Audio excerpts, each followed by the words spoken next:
Hello and welcome to maths for me. इस video में हम लोग सर्कल्स चैप्टर क्लास 9 का थ्योरम 10.5 को प्रूव करेंगे। थ्योरम 10.5 क्या है? There is one and only one circle passing through three given non collinear points. Three given non collinear points से होकर सिर्फ और सिर्फ एक सर्कल पास कर सकता है। सबसे पहले हम लोग समझ लें कि नॉन कोलिनियर पॉइंट्स किसे बोलते हैं। तो नॉन कोलिनियर पॉइंट्स उसे बोलते हैं अगर थ्री और मोर पॉइंट्स रहे और वो किसी एक स्ट्रेट लाइन में न आए तो उसको हम लोग क्या बोलेंगे? Non collinear. अगर किसी स्ट्रेट लाइन में आ जाता है तो उसको हम लोग कोलिनियर पॉइंट्स बोलते हैं। नहीं आता है थ्री और मोर पॉइंट्स अगर किसी स्ट्रेट लाइन में, तो उन पॉइंट्स को हम लोग नॉन कोलिनियर पॉइंट्स बोलते हैं। तो सबसे पहले यहाँ पर हम लोग मान लेंगे कि यहाँ हम लोग मानेंगे कि ए बी और C three non collinear points है। तो यहाँ प्रूव ये करना है हम लोगों को कि there is one and only one circle passing through three non collinear points A B and C. A B और सी से होकर सिर्फ और सिर्फ एक सर्कल पास हो सकता है। तो ये प्रूफ जो है वो दो पार्ट में बटा हुआ है। सबसे पहले हम लोग प्रूफ ये करेंगे कि ए बी सी को होकर एक सर्कल पास करता है, और दूसरे पार्ट में ये जानेंगे कि सिर्फ और सिर्फ एक सर्कल क्रॉस करता है। तो यहाँ पर हम लोग कुछ कंस्ट्रक्शंस करेंगे। कंस्ट्रक्शंस के बेसिस पर, उसके स्टेप्स के बेसिस पर फिगर को हम लोग ड्रॉ करते जाएंगे। तो यहाँ पर क्या क्या कंस्ट्रक्शन करना है हम लोगों को? सबसे पहले ए से बी को ज्वाइन कर देना है। ए से बी ज्वाइन कर देना है और बी से सी ज्वाइन करना है। ज्वाइन करने के बाद हम लोगों को परपेंडिकुलर बाइसेक्टर्स ड्रॉ करना है ए बी और बी सी का। तो सबसे पहले हम लोग ज्वाइन कर लेते हैं। ए से बी और बी से सी को ज्वाइन कर देते हैं। तो इस तरह से ज्वाइन कर दिया जाएगा।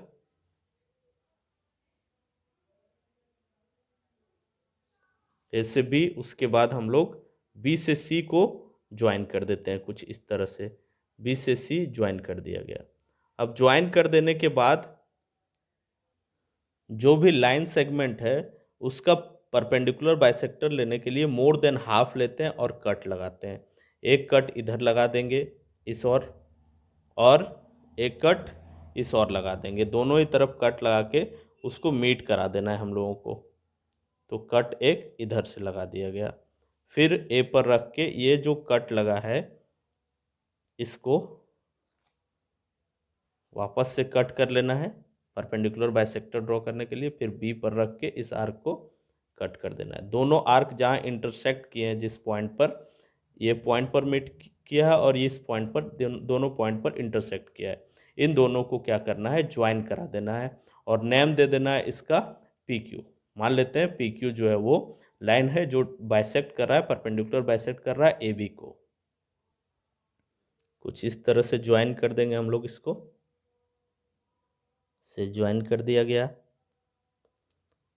अब उसी तरह से परपेंडिकुलर बाइसेक्टर हम लोग ड्रॉ कर लेंगे। इसका नेम हो जाएगा पी क्यू। पी क्यू इसका नाम होगा। और दूसरा जो ड्रॉ करेंगे हम लोग उसका नाम दे देंगे हम लोग आर एस। परपेंडिकुलर बाइसेक्टर पहले ड्रॉ कर लेते हैं। बीसी का perpendicular bisector more than half उसी तरह लेना है। दोनों तरफ आर्क कट कर देना है। आर्क कट करना है, इधर से 20 पर भी रख के आर्क कट कर देंगे हम लोग। एक आर्क इधर से कट किए हैं और एक आर्क इधर से कट किए हैं। ये आर्क जहाँ पर कट हुआ है उसको हम लोगों को ज्वाइन कर देना है। ज्वाइन करने के बाद जिस पॉइंट पर ये दोनों आर्क मिलेंगे वो हम लोगों का कॉमन पॉइंट हो जाएगा, जिसे हम लोगों को क्या एज्यूम करना है? ओ मान लेना है। उस पॉइंट ऑफ इंटरसेक्शन पर जहाँ ये परपेंडिकुलर बाइसेक्टर पी क्यू और दूसरा परपेंडिकुलर बाइसेक्टर आर एस, मान लेते हैं इधर कहीं आर है और इधर कहीं एस है। आर एस जहाँ पर मिले हैं उस परपेंडिकुलर बाइसेक्टर को हम लोग, जिस पॉइंट पर ये इंटरसेक्ट हुआ है उस पॉइंट को हम लोग ओ मान लेते हैं। अब हम लोगों को नेक्स्ट स्टेप में क्या करना है? ओ ए, ओ बी और ओ सी को ज्वाइन कर देना है। तो सिंपली हम लोग ज्वाइन कर देते हैं। ओ को ए से,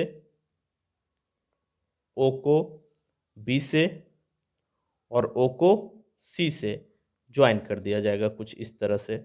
अब ज्वाइन करने के बाद हम लोगों को प्रूफ करना है, प्रूफ ये करना है कि ओ ए, ओ बी और ओ सी इक्वल लाइन सेगमेंट के हैं। तो ये प्रूफ करने के लिए हम लोग क्या करेंगे कि since point O lies in the perpendicular bisector of A B, point O जो है वो लाई करता है ए बी के परपेंडिकुलर बाइसेक्टर में, इसलिए हम लोगों का क्या हो जाएगा, ओ ए जो है वो ओ बी के इक्वल हो जाएगा। इसको इक्वेशन 1 मान लेंगे। इसको किस तरह समझेंगे कि ओ ए ओ बी के इक्वल होता है परपेंडिकुलर बाइसेक्टर के टू एंड्स में जब रहता है कोई लाइन सेगमेंट, कुछ इस तरह से देख सकते हैं। मान लेते हैं कि एक लाइन सेगमेंट है ये पी क्यू।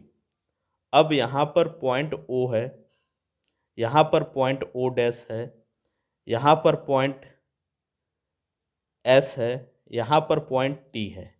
तो हम लोग हमेशा क्या देखेंगे कि ये जो लाइन, ये पी क्यू लाइन सेगमेंट है, इसका परपेंडिकुलर बाइसेक्टर जो हो रहा है, जो इसको बाइसेक्ट कर रहा है टू इक्वल हाफ्स में, वो लाइन सेगमेंट के किसी पॉइंट पर, किसी पॉइंट से लिया जाए इन दोनों ही एंड में जो भी लाइन सेगमेंट ड्रॉ हो, मतलब ओपी लाइन सेगमेंट और ओ क्यू लाइन सेगमेंट क्या होंगे, इक्वल होंगे।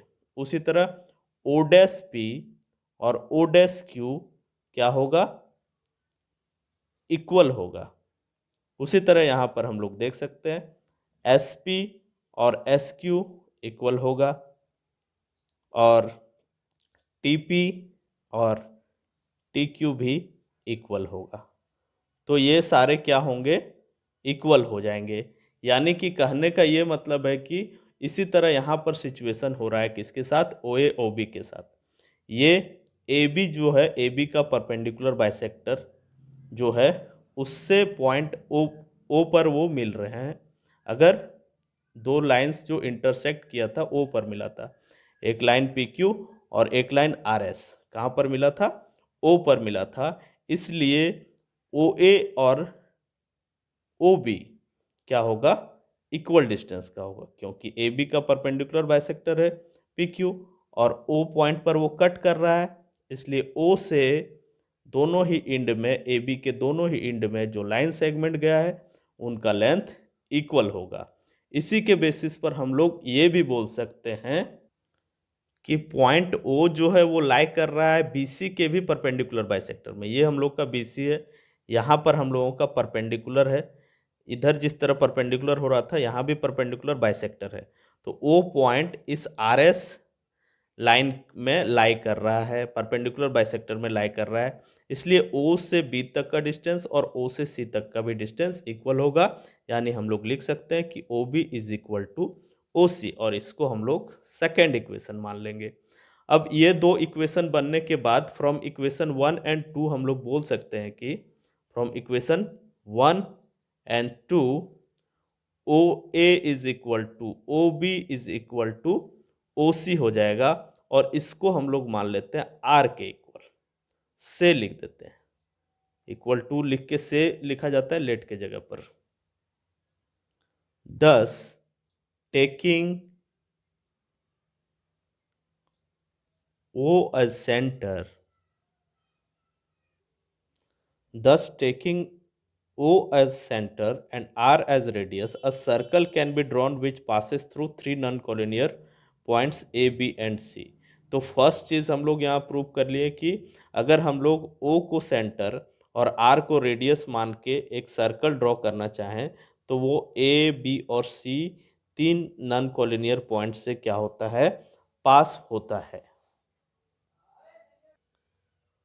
यहाँ पर आप फिगर में देख सकते हैं कि थ्री नॉन कॉलिनियर पॉइंट से एक सर्कल ड्रॉ किया गया है, एक सर्कल को ड्रॉ किया जा सकता है। अब सेकेंड चीज हम लोग को ये प्रूव करना है कि वन एंड ओनली वन, सिर्फ एक ही सर्कल को क्या कर सकते हैं, हम लोग पास करा सकते हैं थ्री नॉन कॉलिनियर पॉइंट्स के होकर। अब यहाँ पर PQ और RS, PQ और RS के बारे में क्या बताया गया है, PQ और RS जो है वो क्या हो रहे हैं, नॉन पैरेलल लाइंस है। नॉन पैरेलल लाइंस क्यों है, क्योंकि वो एक जगह पर इंटरसेक्ट कर रहे हैं, इंटरसेक्टिंग लाइंस है। तो हम लोग यहाँ पर देख सकते हैं कि अगर टू पैरेलल लाइंस हो तो उसका कोई भी कॉमन इंटरसेक्शन का पॉइंट नहीं होगा, पॉइंट ऑफ इंटरसेक्शन नहीं होगा। लेकिन अगर टू इंटरसेक्टिंग लाइंस है तो वो सिर्फ एक ही जगह पर इंटरसेक्ट करेगा। यहाँ पर इस केस में वो क्या है, ओ है। ओ आप देख सकते हैं, ओ एक ही पॉइंट पर वो इंटरसेक्ट करेगा। टू इंटरसेक्टिंग लाइन सिर्फ और सिर्फ एक पॉइंट पर इंटरसेक्ट करता है। सो ये दूसरा वाला पार्ट कि यहाँ पर ये पी क्यू लाइन है और ये आर एस लाइन है, ओ पर इंटरसेक्ट कर रहा है, ये भी हम लोगों का प्रूव हो गया। दस since P Q and R S have one point of intersection as they are non-parallel lines, so we can say that hence क्या हम लोग का प्रूफ हो गया यहाँ पर, there is one and only one circle passing through three non collinear points, ये हम लोगों का प्रूव्ड हो गया। That's all, we will meet again in some other video. Share this video with your friends and keep watching.